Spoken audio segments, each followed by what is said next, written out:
لسر دستورا بنگهین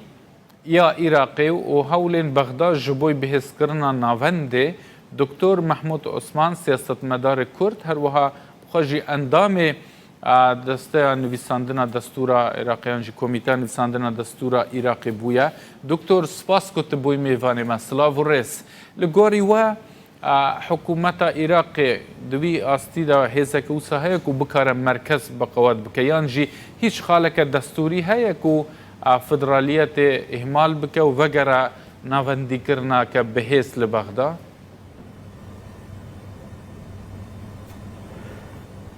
بەڵێ پێشەکی سڵاو لە ئێوە و لە هەموو بینەرانی ڕوودا و حکوومەتی عێراق حتاوە کاتی خۆی ئەوانەی کە ئێستا حکم عێراقەکەن کاتی خۆی کە ئێمەش لەگەڵ ئەوان هەموو پێکەوە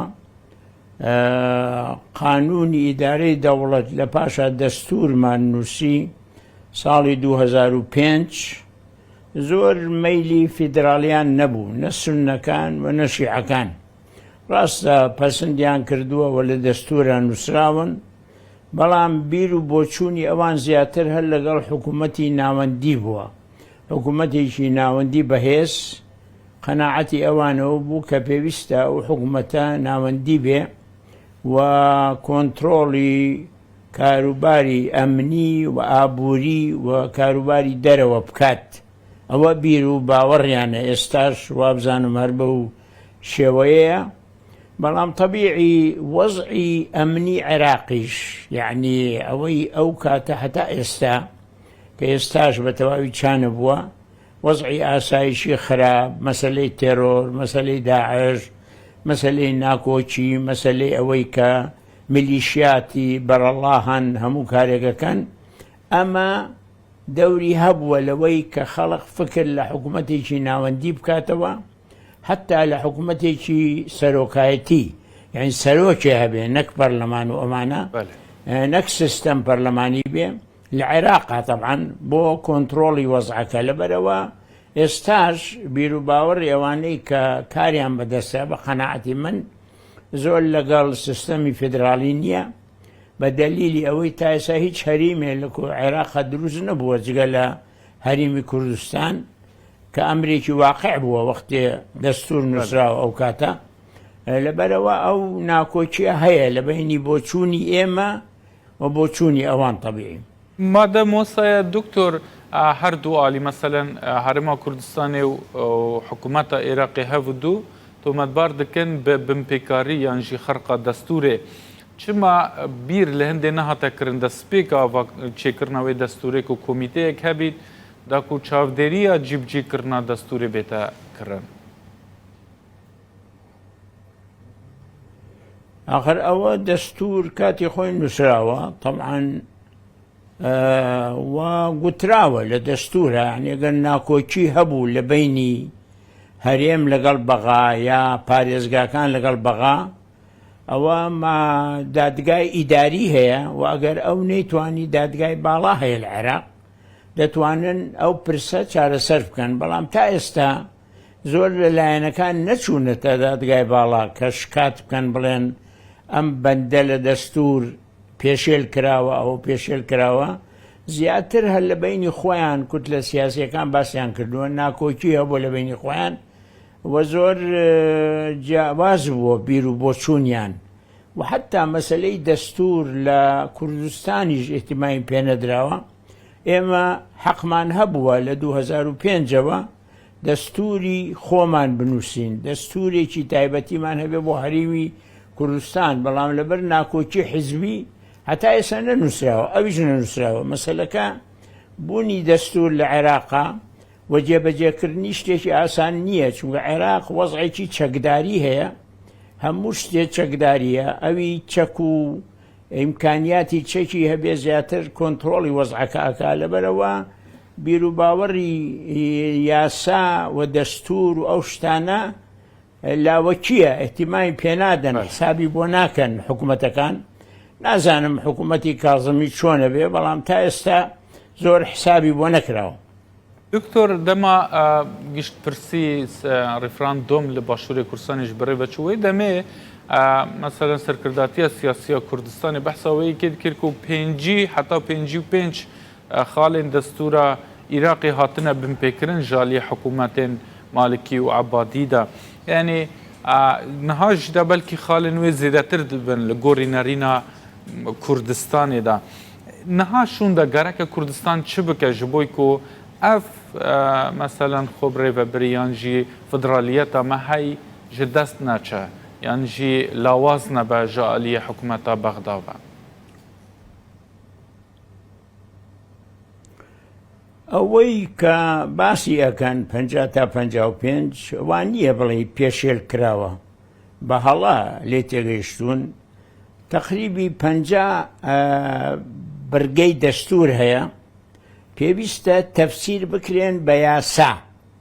یعنی بکرێن بە یاسا یعنی تەفسیلاتەکەی پەرلەمان دابنیشێ بیکا بە یاساوانە بەڵام نەکراوە وەکو پێویستە چووە خۆتان نەزانن کاری پەرلەمانیش لە عێراقا هێواش بووە زۆر وەکو پێویستە نەبووە حکوومەت زۆر جار هاوکاری پەرلەمانی نەکردووە مەسەن بیرم یێتەوە من زمانی نووری مالیکی هەر ئەسڵەن دژی پەرلەمان بوون حکوومەتی مالیکی مەسەلەن بۆ نمونە لەبەرەوە بەڕێی من پەرلەمان نەیتوانیوە ئەو بەندانە یاخود ئەو برگانە بکا بە یاسا حتا مەسەلەن برگەیەکی زۆر گرنگی وەکو دانانی ئەنجومەنی فیدراڵی ئەنجومەنی ئیتیحادی مەجلیسی ئیتیحادی وەکو پەرلەمان وایە لە عێراق دەبێ هەبێ تا ئێستا باسی نەکراوە تا ئێستا لەبەرەوە ئەوە بەو شکڵەیە و کەمتەر خەم بوون لەو بارەیەوە و لەبەرەوە بەگشتی بەداخەوە لە عێراقا چونکە هەمیشە وەزعێکی ئاسایشی ناجێگیر هەبووە و هەمیشە چەک دەورێکی ئەساسی دیوە دەستور و یاساکان لە دواوە بوون حسابێکی زۆریان بۆ نەکراوە. باشە دکتۆر لە گۆری بەرنامەیە کارک و بەخواندی مستەفا کازمی چ جودایی هەیە لەگەل حکوومەتێن خۆیان وەک عەبادی و مالکی لە گۆری چاودێری و هەروەها دیتنەوە وەک سیاسەتمەدارێکی کەڤنار یە کوردستانی و عێراقی.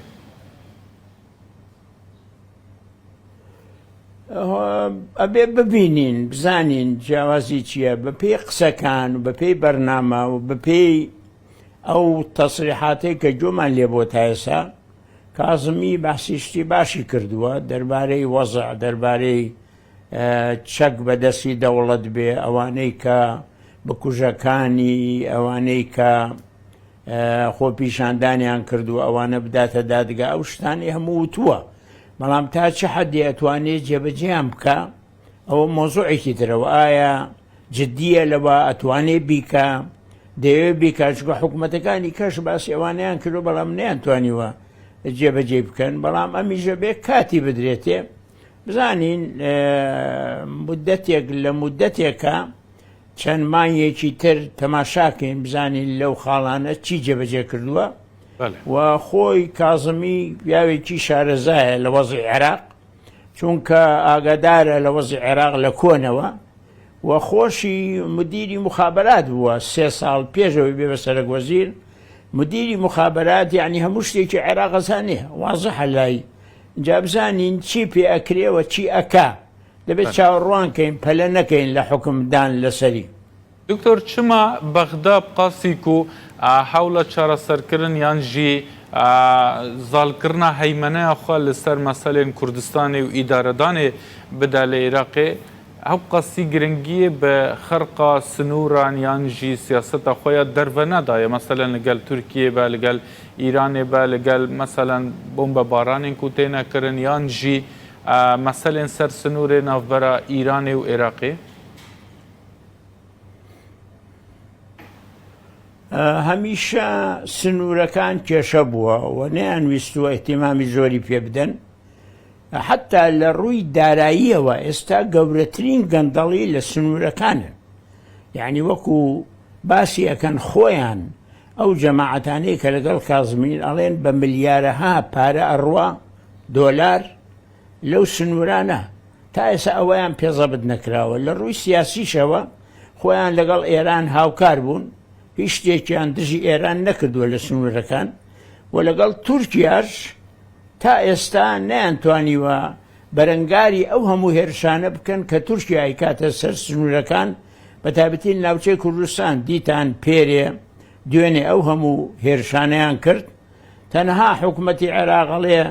شەرمەزاری یەکەم وانە زیاتر نەبوو هەرێمی شیچی نەکرد جۆم لێ نەبوو شتێکیان کردبێ لەبەرەوە جددی نین لەو شتانە هێزی تورکی چەندین ساڵە لە کوردستان نەچوون شکات بکەن بڵێن ئەو هێزە بێ بچێتە دەرەوە و لەبەرەوە بڵێ بۆ سنوورەکان هیچ سەرکەوتوو نەبوون نە لە ڕووی داراییەوە نە لە ڕووی سیاسیەوە و یاخود ئەمنی و نە لە ڕووی زەبتی ئەو خواردن و دەرمانانەی کە دێ بۆ عێراق زۆریان بەسەر چووە کوالیتی و کۆنتترۆڵی پێویستیان نەکردووە لەبەرەوە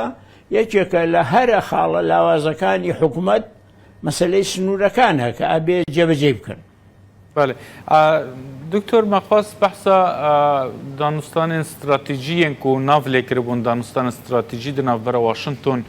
Bexdayê de bi rêve diçin ve xwendina te ji bo wê beyana cêvîna çend roj berî niha çi ye ewa ku hatiye ragihandin di navbera Amerîka Iraqê de. بەلای منەوە ئەوە سەرەتایە تەبعاً دوو خاڵی گرنگ هەیە لەو دانوستاندانە ئەمریکا ئەیەوێ ئەو میلیشیاتەی کە لەژێر دەسەڵاتی حکوومەت نین و بە ئاشکرا ئەڵێن ئێمە لەگە ئێرانین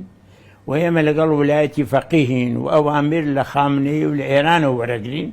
مالعلم هەموو معاش و پێداویستیان لە عێراق وەرەگرن ئەوە زەبت بکە حکوومەتی عێراق چونکە ئەوانە لە هێزەکانی ئەمریکا ئەدان بە دژین بە ئاشکرا ئیمڕۆژ لیان داوە پێش چەند ڕۆژێکی دووسێجار لیاندا بوو بەرامبەر بەمە حکوومەتی عێراقیش داوا لە ئەمریکاکە ئەو هێزانەی کە لە عێراق ئەمێننەوە بێ ئاگاداری حکوومەتی عێراق هیچ نەکەن لە خۆیانەوە ئۆپەراسیۆن یاخود ئیجراعاتی تر هەموو شتێ بە ئیتیفاق لەگەڵ حکوومەتی عێراق بکەن و لە ژێر سەیتەرەی حکوومەتی عێراق بن ڕاستە ئەوان ئیلحاحەکەن کە پارێزبەندیان هەبێ بەڵام نابێ سەربەز بن لەوەی خۆیان شت بکەن بێ حکوومەتی عێراق ئەم دوو خاڵە خاڵی ئەساسین خاڵی تر زۆرە لە نێوانە ئەگەر توانرا ئەم دوو خاڵە جێبەجێ بکرێ ینی ئەمریکا ئەوە بکە و عێراقیشەوە بکە ئەو وەختە نەوعا وەزعێک دروستە بێ کە ئەتوانن زیاتر خاڵی تری هاوبەش لە بینی خۆیانە بکەن و هەردوو لە سوودی لێوەرگرن. دکتۆر محمود عوسمان سیاستمەدارێ کورد هەروەها ئەندامێ لیژنە نووساندنا دەستوورە عێراقی gelek spas بۆ جەنابێتە و tu bûyî mêvanê bû.